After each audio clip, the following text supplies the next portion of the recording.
Hello guys, Trinity eyes classes में आप लोग का स्वागत है। आज पीवाई की सीरीज में थोड़ी चेंजेज आई है। आज एंशिएंट इंडिया यानी प्राचीन भारत के प्रश्नों का बौछार करेंगे हम आप लोगों के साथ। और 110 की गारंटी जो ली गई है एकदम, अभी भी मैं बोल रहा हूँ, लगातार मैं बोल रहा हूँ, 110 एकदम 100% प्रश्न पत्र खोलेंगे जब देखेंगे कि जो टीचर लोगों ने, शिक्षक गण लोगों ने पढ़ाया था, लगा यार गजब, जो पढ़ाया वही छप गया प्रश्न पत्र में। चलिए बातें तो करते रहेंगे बीच बीच में। अभी आते हैं प्रश्न पे, आते हैं हम लोग। क्या है पहला प्रश्न? क्वेश्चन नंबर 1, निम्नलिखित में से निम्न में से किस हड़प्पन नगर में जूते हुए खेतों का निशान मिले हैं? ये बताइए आप लोग। जूते हुए खेतों के निशान मिले हैं किस हड़प्पन नगर में? बताइए जल्दी। कालीबंगा, धौलावीरा, मोहनजोदड़ो और लोथल। कालीबंगा। चलिए, कालीबंगा की खोज किसने की थी? बीबी लाल और अमलानंद घोष। अमलानंद घोष और बीबी लाल। किस नदी किनारे पे है?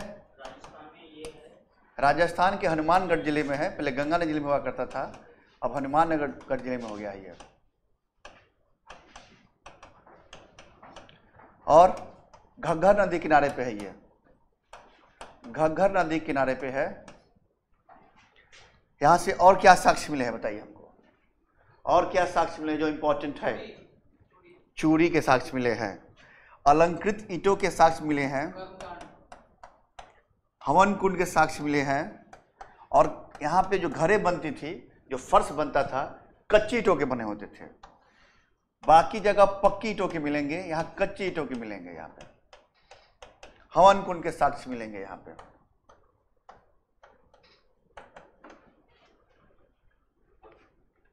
और कुछ यहां से मिलते हैं।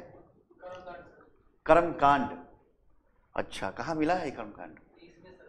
अच्छा, कालीबंगा कर्मकांड की साक्ष्य मिल गया। जब हवन कुंड मिल जाएंगे तो ऑटोमेटिक कर्मकांड की बात कर लेंगे हम लोग। अग्निकुंड और हवन कुंड की बात मैंने किया यहाँ पे। चलिए, इसके अलावा आप लोग को बताना है धौलावीरा की खोज किसने किया था? धौलावीरा की खोज किसने किया था ये भी बताइए। साथ में ये सिर्फ एक आंसर पे फोकस नहीं करेंगे हम लोग।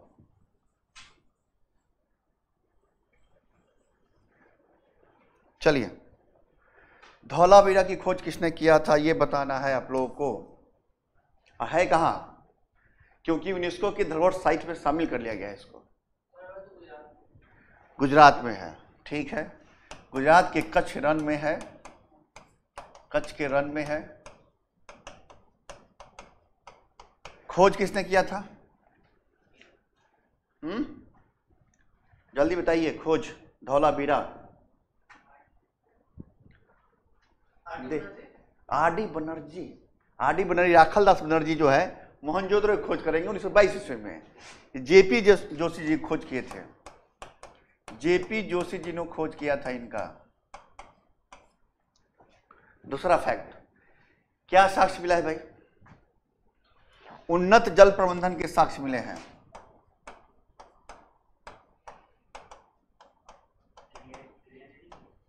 और क्या साक्ष्य मिले हैं यहाँ पे?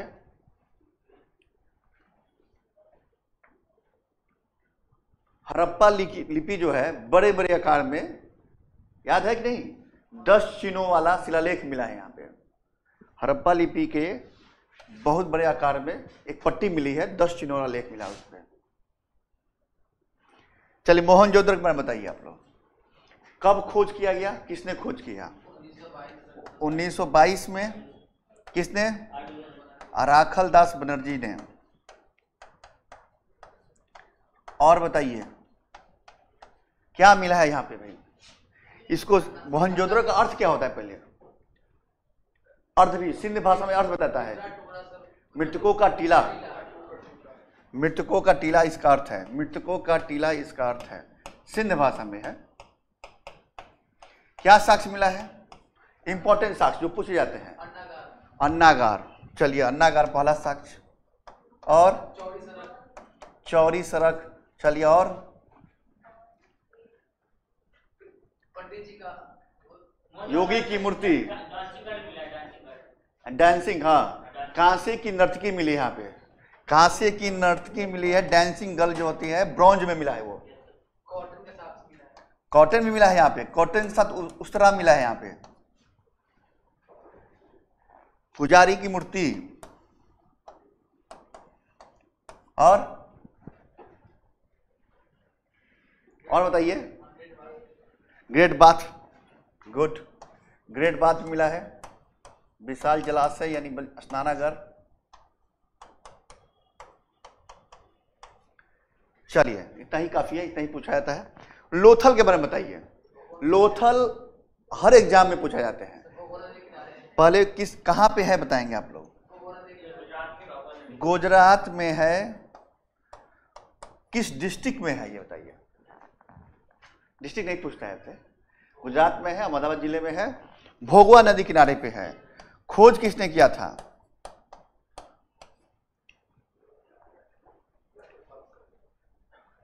किसने खोज किया था जल्दी बताइए। आर.एस. राव, याद है ना? आर.एस. राव ने खोज किया था। आर.एस. राव ने खोज किया था। क्या मिला है भाई साक्ष्य यहाँ पे?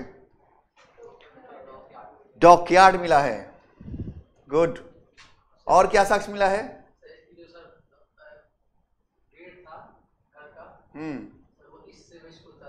अच्छा, इससे वेस्ट खुलता था। और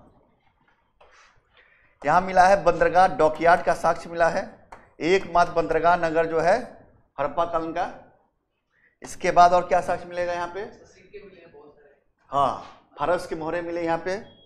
उसके बाद और साक्ष्य मिलेगा, धान की भूसी मिलती है, मिलती है ना? धान की भूसी, पता चलता है कि धान की खेती होती थी यहाँ पे। और क्या मिलेगा? हाँ, कंडीशन कैसी समाधान? हर जगह मिलेगा 2, यहां मिलेगा 3। 3 युग्म समाधान मिले हैं, समाधियां मिली है यहाँ पे। ये 2 प्रश्न जो है डॉकयार्ड और ये 2 ही पूछे जाते हैं लोथल से खासकर। चलिए दूसरे प्रश्न पे आते हैं, क्या है देखते हैं। किस वैदिक ग्रंथ में वर्ण शब्द का, कलर का बात किया गया? कलर और कास्ट की बात की जाती है ना।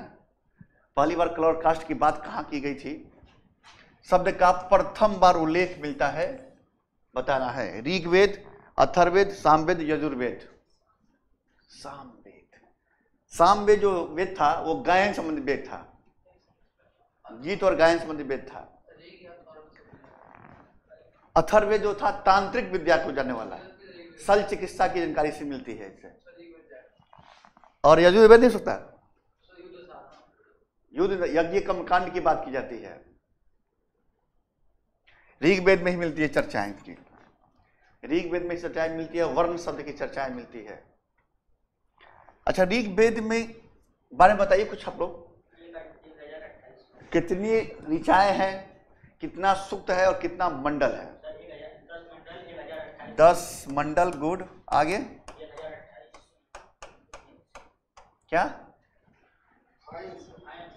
28 सूक्त है। नहीं, अंग्रेजी बोल सकते हैं, कोई दिक्कत नहीं है। और ऋचाएं कितनी है? मतलब कि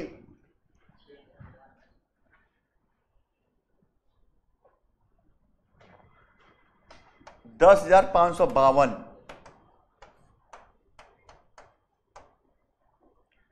ऋचाएं हैं इसमें।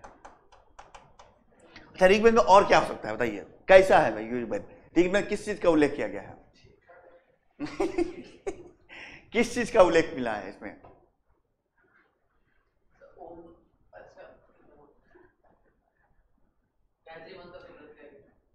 ठीक है। और इसके तीसरे मंडल में गायत्री मंत्र की बात की गई है। तीसरी मंडल में गायत्री मंत्र की बात की गई है, जिसमें सूर्य देवता यानी सावित्री की पूजा होती है और जिसके रचनाकार थे विश्वामित्र। इसके 9वें मंडल में क्या मिलता है? सोमरस।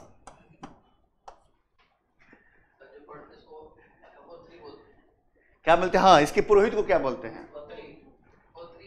होत्री। इसके पुरोहित को क्या बोलते हैं? होत्री।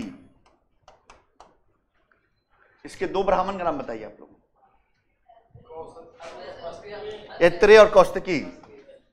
दो ब्राह्मण थे इसके, ऐत्रेय और कौस्तकी एवं कौस्तकी। अच्छा, एक ब्राह्मण मात्र था, बाकी के पास तो ब्राह्मण बहुत थे। यजुर्वेद में दो भागों बांटा गया, गद और पद खंड में, शुक्ल यजुर्वेद और कृष्ण यजुर्वेद। तो एक ब्राह्मण था मात्र, किसी एक का, किसी वेद का, गोपद ब्राह्मण। किसका था? अथर्ववेद का एक मात्र ब्राह्मण था गोपद। पूछा जाता है प्रश्न, बाकी का नहीं पूछेगा आपसे, मगर इसका जो पूछा जाता है। और इसी में तंत्र विद्या की, शल्य चिकित्सा की बातें की गई है इसमें। और सभा समिति दो पुत्रियां हैं प्रजापति की। नहीं पढ़ रहे हैं आप लोग? चलिए नेक्स्ट। बुद्ध ने अपना प्रथम उपदेश कहां दिया था? सारनाथ में दिया था। सारनाथ के आगे बताइए, सारनाथ के आगे बताइए। हाँ, बियर पार्क, गुड। हाँ, सारनाथ में दिया था। ऋषि पत्तनम कहेंगे इसको, या मृगदाव कहा जाता है इसको, और बियर पार्क में दिया गया था। ये उपदेश था उनका। इनका जन्म कहाँ हुआ था और जन्म कब हुआ था बताना है आप लोग को। जन्म कब हुआ था ये बताना है पहले आप लोग को। जन्म कब हुआ था ये बताइए आप लोग।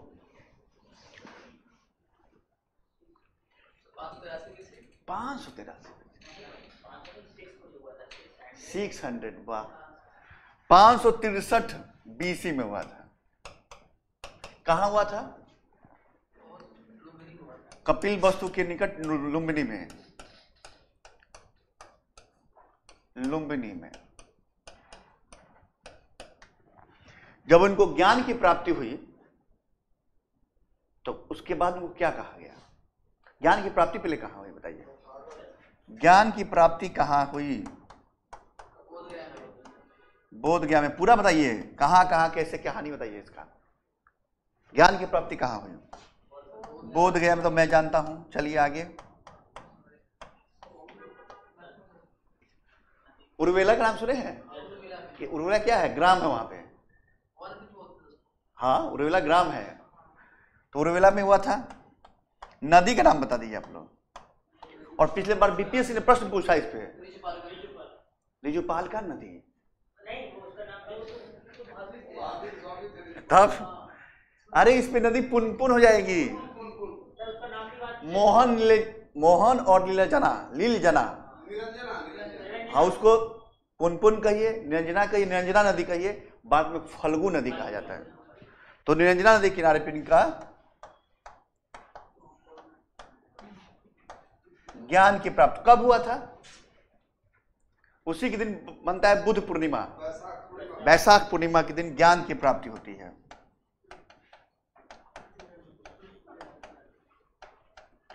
चलिए, जब उन्हें प्रथम उपदेश दिया था उसको क्या कहते हैं? धर्म चक्र प्रवर्तन बोलते हैं। धर्म चक्र प्रवर्तन बोलते हैं। गुड। जब उन्होंने गृह त्याग किया था 29 वर्ष की अवस्था में, 29 वर्ष की अवस्था में गृह त्याग किया था, तब क्या कहा गया उसको? महाभिनिष्क्रमण। बाकी लोग का जवाब नहीं आ रहा है? नहीं, तेजी में बोलना है, आवाज मुझे मेरे पास भी आनी चाहिए। ठीक है। यदि मैं पिता का नाम पूछूं तो क्या बताएंगे आप लोग?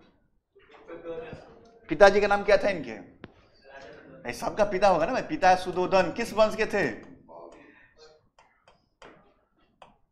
शाक्य कुल के थे।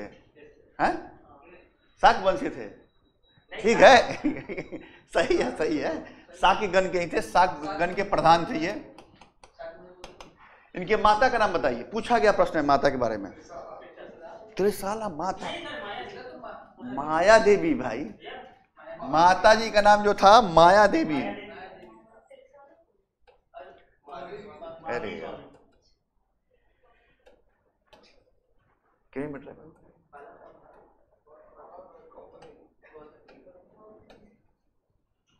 माता का नाम क्या था?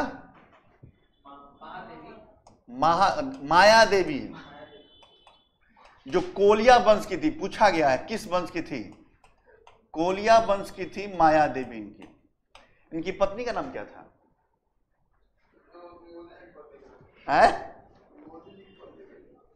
यशोधरा, यशोमती मैया जो है यशोधरा। वाइफ इनकी हुई यशोधरा, यशोदा वंश, सही बात है। अच्छा, इनके पुत्र उत्पन्न हुआ था, उसका नाम क्या था? राहुल था पुत्र। चलिए, इनको महापरिनिर्वाण यानी निर्वाण, शरीर से काया क्लेश से मुक्ति मिल गई इनको, वो कब मिली और कहाँ मिली? 483। गुड। 80 साल की उम्र में, 80 साल काउंट कर लीजिएगा। 483 BC में कहाँ पे? कुशीनगर, जो कसैया बोला जाता है उसको, और एक गणराज था, मल गणराज का पार्ट था, एक राजधानी थी कसैया, और वहां पे महापरिनिर्वाण मंदिर भी है वहां पे। इतनी बातें जानकारी हुई ना। 6 वर्ष की कठोर तपस्या के बाद इनको ज्ञान की प्राप्ति हुई। ज्ञान प्राप्ति के बाद इनको बुद्ध कहा गया, इनको तथागत भी कहा गया, शाक कुल होने के चलते शाक मुनि कहा गया। ये प्रश्न यूपी उत्तर प्रदेश और आईएएस में पूछा गया प्रश्न है। चलिए, चौथा, अजातशत्रु किस वंश का था? अजातशत्रु किस वंश का था, नाम बताना है। हर्यक वंश का था। पहले ये कहाँ का शासक था भाई? हर्यक मगध का शासक था। मगध के शासक में पहला वंश जो आता है हर्यक वंश आता है। और हर्यक वंश का संस्थापक कौन था? बिंबिसार तो नहीं था, वास्तविक संस्थापक था। सही है, हाँ, बिंबिसार ही मारेंगे आंसर में। बिंबिसार आपसे पूछेगा भी नहीं, ओरिजिनल संस्थापक लिखा है, वास्तविक संस्थापक हो जाता है बिंबिसार। चलिए, इसको क्या बोला गया है और अन्य नाम से पुकारा गया है, उसका नाम बताइए। श्रेणिक। श्रेणिक क्या नाम हो गया है? श्रेणिक कहा गया इसको। इसके बाद इसका पुत्र कौन हुआ? अजातशत्रु। पता है इस वंश को क्या बोलते हैं? और हर्यक वंश को पितृहंता वंश बोलते हैं। हाँ, इसीलिए इस वंश का नाम है पितृहंता वंश। यानी क्या होगा? पिता को मारा जाएगा सत्ता के लिए। और राजनीति में तो होती ही है, हत्याएं तो होती है। अजातशत्रु, इसको कुनिक बोला गया। क्या? इसके बाद कौन सा आया शासक? उदयन, जिसने पाटलिपुत्र की स्थापना की थी। मगर कुछ बुकों में अब आजकल इतिहासकार चेंज कर दिए हैं चीजों को। वो कहते हैं कि अजातशत्रु ने ही पाटलिपुत्र की स्थापना किया था, सिर्फ उसको बसाने का, मतलब कि ऑर्गेनाइज करने का काम उदयन किया था। हाँ, बस इतना ही बोला जाता है कि उसने बढ़िया से उसको कंस्ट्रक्ट किया और प्लस उसको राजधानी ट्रांसफर कर लिया, अपना कैपिटल ट्रांसफर कर लिया, और इससे पाटलिपुत्र अपनी राजधानी लेके गया था। हर्यक वंश के बाद कौन सा वंश आएगा? शिशुनाग वंश। इसके अंतिम सम्राट जो थे, क्या नाम था, जिनकी हत्या करके गद्दी पर बैठेगा शिशुनाग वंश, उसका नाम बताना है आप लोग। दशरथ। नागदशक। गुड। नागदशक, दशरथ भी थे, दशरथ भी शासक थे। नागदशक। इसके बाद शिशुनाग जो वंश है स्थापित करेगा, शिशुनाग वंश। ठीक है। उसके बाद कौन सा वंश आएगा? नंद वंश आएगा। ठीक है, नंद वंश ही आएगा। शिशुनाग वंश बाद नंद वंश आएगा। संस्थापक महापद्मनंद। महापद्मनंद। इसके बाद कौन सा वंश? किसका राजवंश था? नंद वंश के किस शासक को हरा के चंद्रगुप्त मौर्य, कौन, कौटिल्य की सहायता से, चाणक्य की सहायता से, विष्णुगुप्त की सहायता से, घनानंद, एक सीरियल भी आता है चंद्रगुप्त मौर्य, घनानंद को हराकर, क्योंकि अत्याचारी था ये, जनता पे अत्याचार बहुत करता था, और कौटिल्य को भरी दरबार में बेइज्जत किया था। तक्षशिला से पढ़ के आए थे, आचार्य थे, गुरु थे, वो निशासित भी कर दिया। गए कहेंगे अच्छा कोई बात नहीं बेटा, तुमको हम बताएंगे। और जब वन से, जंगल से गुजर रहे थे तो देखे कि एक लड़का है चंद्रगुप्त मौर्य जो राजकिलम खेल कर रहा है। राजकिलम खेल में क्या होता है, जैसे आप लोग बैठे हैं और उस बीच में चंद्रगुप्त मौर्य बैठ के डिसीजन दे रहा था, नहीं तुमको ऐसा करना है, प्रशासनिक अभाव दे रहा था। कहा कि यही जो लड़का है पूरा सम्राट बनेगा और महान सम्राट बनेगा। उससे 10,000 कर्षार्पण में खरीद लिया उसको और लेके उसको दीक्षित किया। उसके बाद वहीं युद्ध करेगा घनानंद से और मौर्य सम्राट की स्थापना करेगा। चलिए, मौर्य के बाद आता है मरणोत्तर काल, और मरणोत्तर काल के बाद आता है गुप्त काल। गुप्त बल वंश के संस्थापक नाम बता दीजिए आप लोग।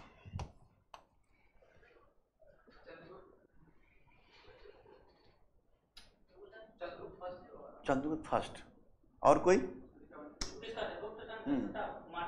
कुमार गुप्त, वाह। और कोई? इसका संस्थापक था श्रीगुप्त। कुषाणों का संबंध था ये, और श्रीगुप्त ने, मगर उसने कभी भी राजा की उपाधि नहीं ली थी, महाराजा ली थी, इसलिए वास्तविक संस्थापक बनाया था चंद्रगुप्त मौर्य को, बनाया था प्रथम को। शक्तिशाली वही हुआ था। और पूरे पूना की ताम्रपत्र अभिलेख है प्रभावती गुप्ता की, पूरी वंशावली स्पष्ट की गई है, और सुपिया अभिलेख में पूरी गुप्त वंश की वंशावली स्पष्ट कर दी गई है उसमें, श्रीगुप्त से लेके बाकी राजवंशों की। चलिए, इतिहासकार एक आ चुकी है, सेंट्रोकोटस। सेंट्रोकोटस से चंद्रगुप्त मौर्य की पहचान किसने की थी? मेगास्थनीज, वाह। William Jones, William Smith, R K. Mukherjee, D R. Bhandarkar, सभी इतिहासकार है इसमें। ये सभी इतिहासकार है, जाने माने इतिहासकार है। इनकी बुक आती है, आर.के. मुखर्जी की बुक भी आती है इतिहास में, भंडारकर, वाह। सेंट्रोकोटस की पहचान किसने की थी? किसने कहा था पहले सेंट्रोकोटस इनको, ये बताइए आप लोगों को।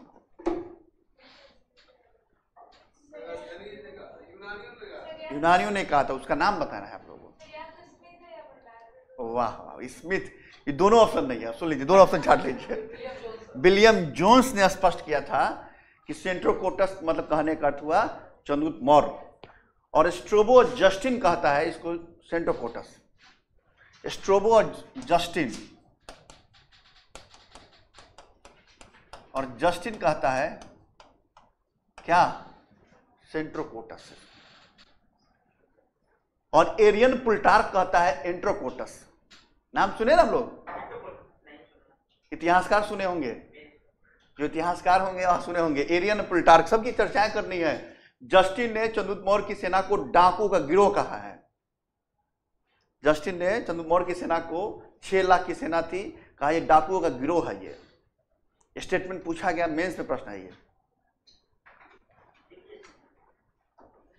ऑप्शन में पहले होता था तो पूछा जाता था ये, ठीक है। और इसको चंद्रगुप्त मौर्य को किसने कहा था, किस बुक में मेंशन किया गया है कि निम्न कुल से उत्पन्न है, यानी वृषल कहा गया है। ये इसके बारे में एक बुक की चर्चा मैं करूंगा यहाँ पे। ऑप्शन सुन लीजिए। देवी चंद्रगुप्तम, मुद्रा राक्षसम, स्वप्नवास दत्तम, मालविका अग्निमित्रम। मुद्रा राक्षस इतिहासकार नहीं बता पाई, विशाख दत्त की किताब थी मुद्रा राक्षस, उसमें स्पष्ट कहा गया, पूरी वंशावली भी स्पष्ट किए हैं, चंद्र मौर्य की कहानी बताए हैं और उनकी जीवनी बताए हैं और मौर्य का इतिहास बताया है इन्होंने। कौन? मुद्रा राक्षस में कहा गया कि ये निम्न कुल से उत्पन्न व्यक्ति है।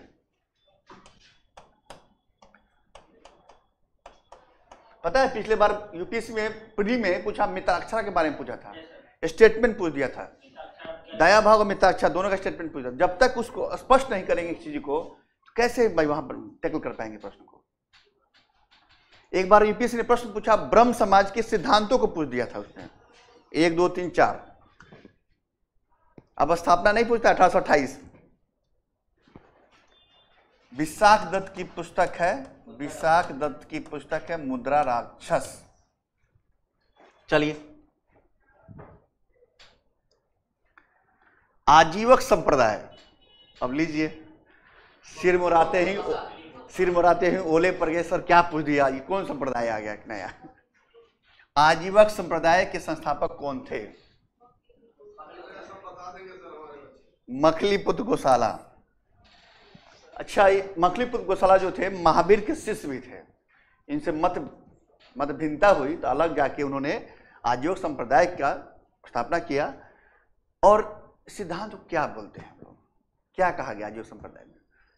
कुछ कहा ना मखलीपुत्र गोशाला में, भागवन्यतवादी, मतलब भागवादी, सब कुछ निश्चित है। कैसे आप लोग भाग बैठे हैं? सब कुछ निश्चित है, एग्जाम में आएगा तो मार देंगे, सब तो पढ़ाई चुके हैं ना। नियतिवादी की बात, भागवादी की बात की जाती है। चलिए, आनंद उपाली के नाम सुने क्या आप लोग? आनंद और उपाली बुद्ध के शिष्य थे, चचेरे भाई भी थे आनंद के। तो आनंद ने कौन सा काम किया था? आनंद के कहने पे वैशाली में पहली बार महिलाओं को प्रवेश मिला, भिक्षुणी शाखा का स्थापना हुआ। वैशाली की नगर वधु अम्रपाली भी बाद में आई, पहले उनकी मौसी महाप्रजापति गौतमी, जो लालन पालन की थी, क्योंकि गौतम बुद्ध के जन्म के बाद 6 दिन बाद उनकी माताजी का देहांत हो जाता है, तो उनकी मौसी उनके लालन पालन करती है, महाप्रजापति गौतमी। और आनंद के कहने पे ही वैशाली में पहली बार महिलाओं को प्रवेश मिला और भिक्षुणी संघ का स्थापना हुआ। और पहली जो महिला घुसी उसमें महाप्रजापति गौतमी, उसके बाद अम्रपाली नगर वधु थी वो गौतमी जी। और प्रथम बौद्ध संगति जब होता है, कहां होता है प्रथम बौद्ध संगति? मगध में। कहां? राजगीर में होता है। वहीं पे 2 पिटक की स्थापना होती है, विनय पिटक और शुद्ध पिटक की स्थापना होती है। तो विनय पिटक जो है संकलित करता है ये आनंद, जिसमें जितने संघ है उसके आचरण, नैतिक आचरण कैसा रहेगा, नियम कानून कैसा रहेगा। और सूत पिटक जो बुद्ध के उपदेश थे, इसका संकलन करता है उपाली। चलिए आगे मिलेगा प्रश्न ये।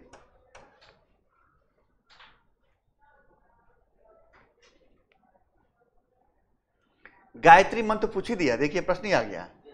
गायत्री मंत्र किस पुस्तक में मिलता है? ऋग्वेद में मिलता है गायत्री मंत्र।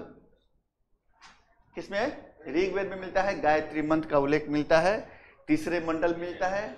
और गायत्री मंत्र में किसकी पूजा होती है? सूर्य देवता सावित्री की पूजा होती है।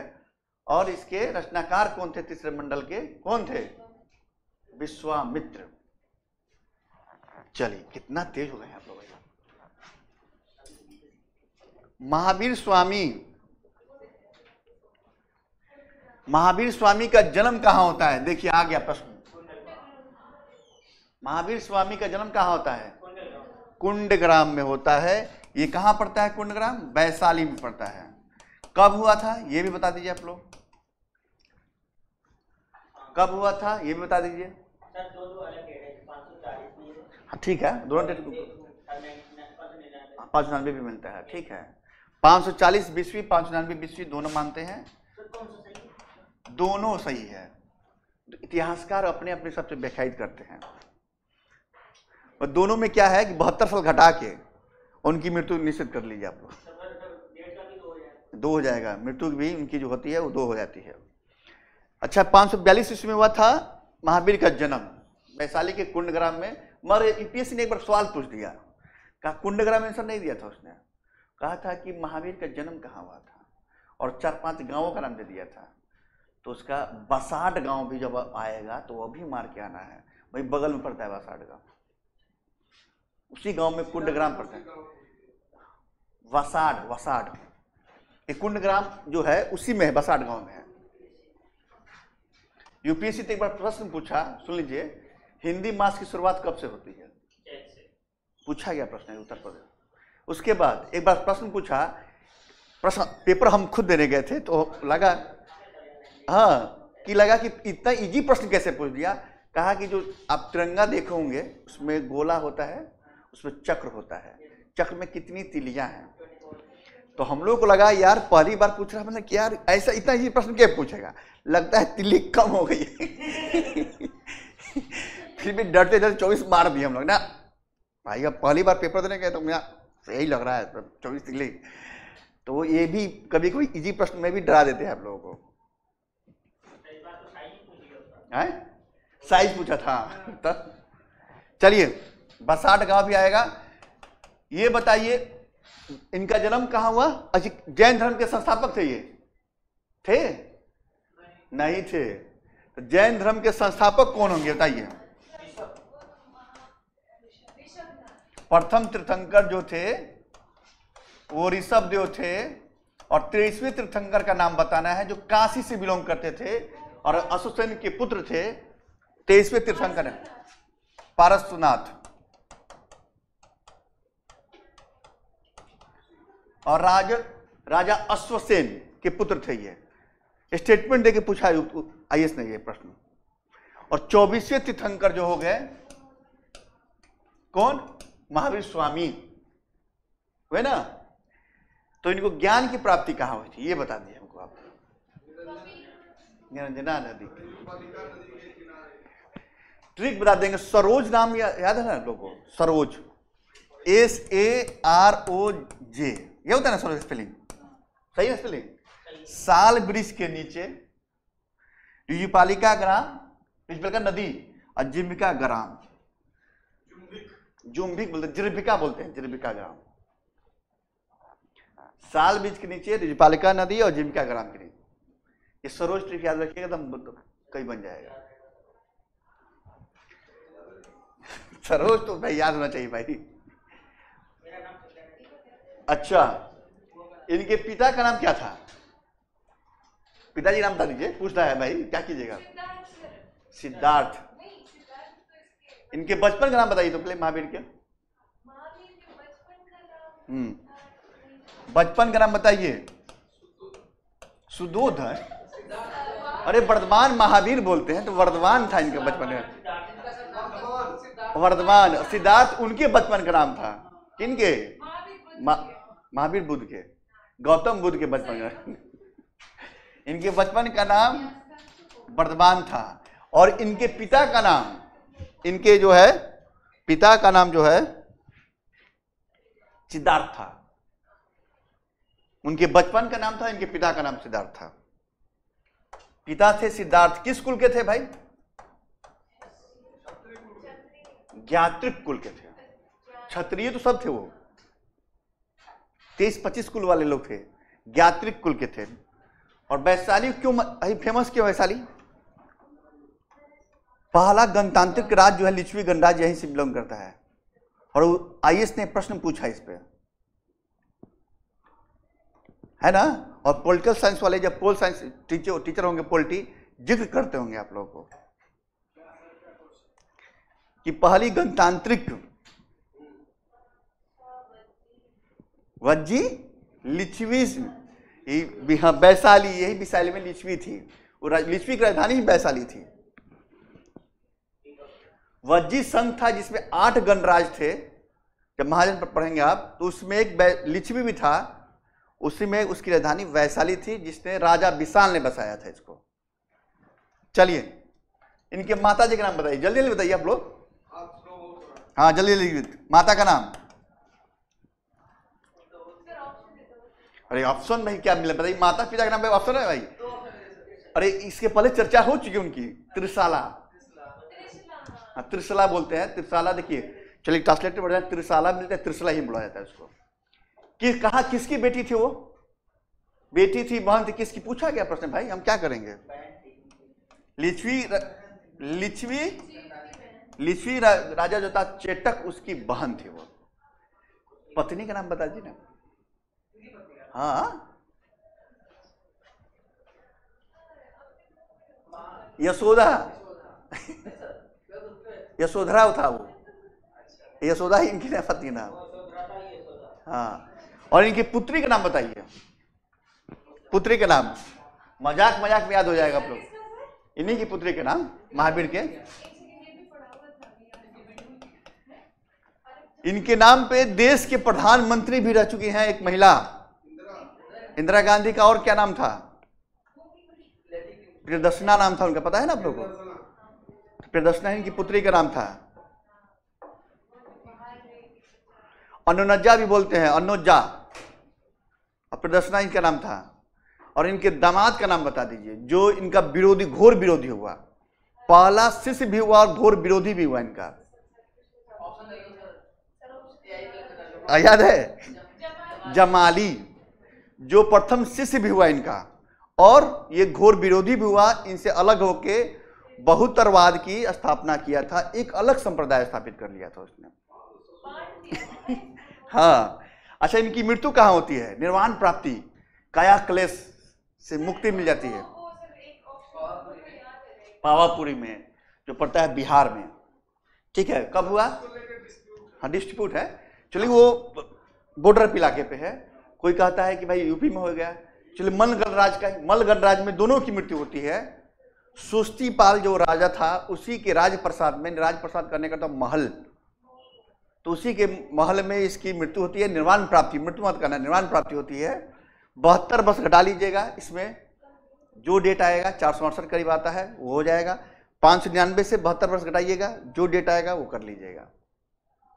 ठीक है, अच्छा, ज्ञान की निर्वाण, कैवल्य की प्राप्ति, कैवल्य की प्राप्ति संलेखना विधि से भी होता है इसमें, जैन धर्म में। ये बौद्ध में होता है संलेखना विधि से, निर्वाण की प्राप्ति। हाँ, ठीक है। काया, निर्वाण का अर्थ ही होता है काया क्लेश से मुक्ति, इस शारीरिक काया क्लेश से मुक्ति की बात की जाती है। अच्छा, ये बताइए कि ज्ञान की प्राप्ति के बाद 30 वर्ष की अवस्था में ये गृह त्यागते हैं और 12 वर्ष के बाद इनको 42 वर्ष की अवस्था में ज्ञान की प्राप्ति होती है। तो ज्ञान की प्राप्ति के बाद इनको क्या कहा गया? और ये केवल कहा गया, केवलीन कहा गया। ठीक है, केवल भी कहा गया, और जिन कहा गया, विजेता, और निग्रंथ कहा गया, बंधन रहित। ये पूछा जाता है, स्टेटमेंट दे देंगे, देखिए कितना है। और अरहंत कहा गया, पूज्य कहा गया, इतना पूजनीय कोई नहीं है। चलिए नेक्स्ट प्रश्न, थोड़ा तेजी में कीजिए आप लोग। निम्नलिखित में से कौन सा एक हड़प्पा बंदरगाह है? लोथल। भाई इसमें तो हम बताएंगे नहीं, इसकी चर्चा हो चुकी है। कहां पे लोथल भाई?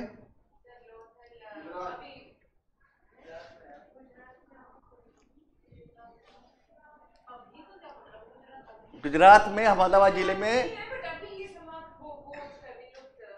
विलुप्त हो चुका है, अच्छा। ये लोथल में ऐसे कौन, किसने खोज किया था इसको? आर बिस्ट, राव साहब थे ना, आर.एस. राव साहब थे ना इसके, रंगनाथन राव नाम बोलते हैं उसको। चलिए इस पे डिस्कस नहीं करेंगे। ब्राह्मी लिपि को सर्वप्रथम किसने पढ़ा था? किसने पढ़ा था? जेम्स प्रिंसेस साहब ने पढ़े थे। कब पढ़े थे बताइए, कब पढ़े थे? 1837 ना, सही है ना? ये पढ़े थे। और अशोक ऐसा व्यक्ति है जो पूरे भारतवर्ष में जो अभिलेखों का शुरुआत किया था, अभिलेख खुदवाने का काम। और अभिलेख में क्या खुदवाता था? राजाज्ञाएं, ये था ना। तो अशोक की अभिलेख की भाषा क्या थी और लिपि क्या थी? अभिलेख की भाषा क्या थी और लिपि क्या थी? प्राकृत भाषा थी, लिपि क्या थी? दो ही थी लिपि, एक तो ब्राह्मी लिपि, और ब्राह्मी लिपि में अधिकांशतः जो लेखे हैं उनकी सब ब्राह्मी लिपि में है। एक लिपि थी खरोष्ठी। खरोष्ठी लिखी कैसे जाती थी? Right to left. हाँ, राइट टू लेफ्ट लिखी जाती है। इस लिपि पे 2 अभिलेख मिले हैं, कौन कौन से अभिलेख हैं? शाहबाजगढ़ी और मानसेहरा मिले हैं ना? याद है कि नहीं? शाहबाजगढ़ी और मानसेहरा दोनों कहां पड़ता है भाई आज की डेट में? कहां पड़ता है भाई? पाकिस्तान में। एक लिपि और थी इनकी, आरमाइक। गुड। उस लिपि का उल्लेख कहां मिलता है? किस अभिलेख पे? कहां, कौन सा अभिलेख? तक्षशिला और लगमान। तक्षशिला का अभिलेख मिलेगा और लगमान का अभिलेख मिलेगा। और इतिहास वाले लोग जान लें, उनको साइट दिया जाता है सजाने को और लिखने को दिया जाता है कि इसके बारे में कुछ लिखिए। और इसके जस्ट पीछे वाला साल में लगमान के बारे में पूछा था। एक लिपि और थी, यूनानी या ग्रीक बोलते हैं इसको। एक लिपि और इनकी थी, यूनानी और ग्रीक। वो उसका अभिलेख कहां से मिलता है? जल्दी बोलिए। ग्रीक में मिलता है, यूनानी मिलता है। और हाँ, एक लिपि और मिलता है यूनानी ग्रीक, जो आप बताइए उस पर द्विभाषी अभिलेख मिला है। इसमें यूनानी और अरमाइक दोनों की चर्चाएं की गई हैं। कंधार अभिलेख याद है? या शेरकुना, कहीं कहीं मिलता है, शेरकुनी मिल जाता है। कंधार अभिलेख, शेरकुना अभिलेख, जहां द्विभाषी अभिलेख है, यहीं पे पता चलता है कि यूनानी यानी ग्रीक अभिलेख का भी चर्चाएं मिलती है। यूनानी और अरमाइक दोनों अभिलेख में मिलती है। चलिए, बाकी जो प्रश्न होंगे नेक्स्ट क्लास में मिलते हैं हम लोग। जय हिंद, जय भारत साथियों।